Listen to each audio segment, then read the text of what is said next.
حضرت عیسیٰ علیہ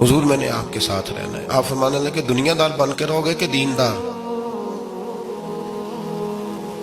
کہنے لگا جی میں دیندار بن کے رہوں گا۔ فرمانے لگے دنیا کی طلب نہ کرنا ورنہ میری صحبت میں نہیں رہ سکو۔ حضرت عیسیٰ علیہ السلام نے شادی نہیں کی، مکان ہی نہیں بنایا، ایک تکیہ، ایک پیالہ، ایک کمبل، جہاں رات ہوتی وہیں سو جاتی۔ ایک دن ایک شخص کو دیکھا کہ وہ ڈھلان بنی ہوئی تھی، پتھر کی پہاڑ، تھوڑی سی ڈھلان بنی ہوئی تھی تو نیچے لیٹا ہوا ہے۔ آپ نے کمبل بھی صدقہ کر دیا، کہنے لگے آج کے بعد جہاں ڈھلان بنے گی وہاں سو جائیں گے، کمبل کی ضرورت ہی کوئی نہیں۔ کچھ دنوں کے بعد ایک شخص کو دیکھا کہ وہ اپنے ہاتھ کا تکیہ بنا کے سویا ہوا ہے، تکیہ بھی خیرات کر دیا، کہنے لگے اس کے بغیر بھی گزارا ہو سکتا ہے۔ کچھ دنوں کے بعد دیکھا کہ ایک آدمی چلو میں پانی پی رہا ہے، پیالہ بھی اللہ کے راستے میں دے دیا، کہنے لگے چل جائے گا کام اس کے بغیر۔ پر میں دنیا دار بن کے نہ آنا، کہنے لگا نہیں صاحب میں دیندار بن کے آؤں گا۔ جناب عیسیٰ علیہ السلام نے رکھ لیا۔ آپ پہلے دن ہی کہنے لگے چل آجا روٹی کھا لے۔ 3 روٹیاں منگائیں، اس کو ساتھ بٹھایا، فرمانے لگے میں تو ایک کھاؤں گا، تو کتنی کھائے گا؟ کہنے لگا جی میں بھی ایک ہی کھاؤں گا۔ ایک روٹی اس نے کھا لی، ایک آپ نے کھا لی، تیسری روٹی چھوڑ کے جناب عیسیٰ علیہ السلام دریا کنارے وضو کرنے چلے گئے۔ واپس آئے تو روٹی کوئی نہیں تھی۔ اللہ کے نبی تھے، جان گئے۔ رب کریم کا بندہ بھی جان جاتا ہے۔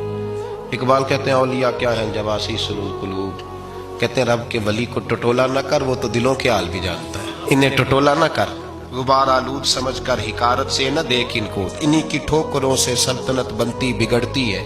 اور اقبال کہتے ہیں نہ تیغ و تیر میں نہ لشکر و سپاہ میں، نہ تیغ و تیر میں نہ لشکر و سپاہ میں، کہتے ہیں نہ تلوار میں نہ تیر میں نہ لشکر میں نہ فوجوں میں، نہ تیغ و تیر میں نہ لشکر و سپاہ میں ہے جو بات مرد کلندر کی بارگاہ میں ہے، جو بات مرد کلندر کی بارگاہ میں۔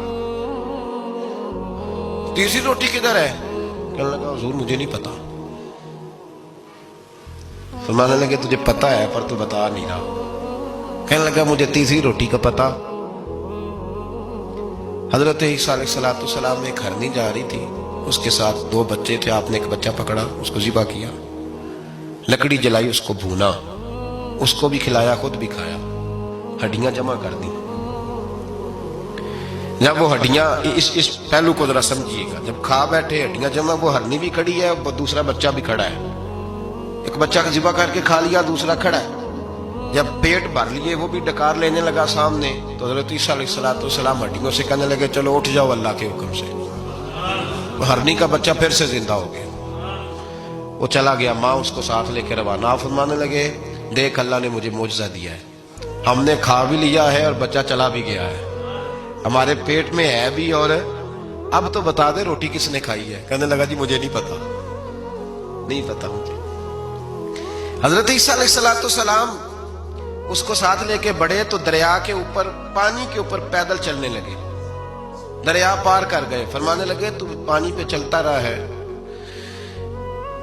سارا پانی کراس کر گیا ہے تو ڈوبا نہیں، اب بتا دے روٹی کس کے پاس ہے؟ کہنے لگا نہیں پتا، مجھے پتا۔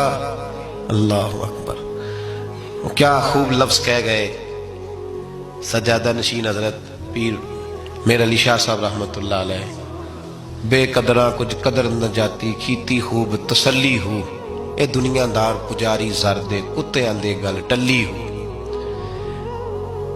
سارا دریا اتنا بڑا دیکھتے ہیں لوگ جو آتے ہیں نا درویشوں کے پاس، بڑے رنگ دیکھتے ہیں پر بدلتے نہیں، رنگ بڑے دیکھتے ہیں پر اپنے آپ کو تبدیل، او 5 فقیروں کسے نہیں مارے آئے ہوئی چور اندر دا ہو، دیکھتے بڑا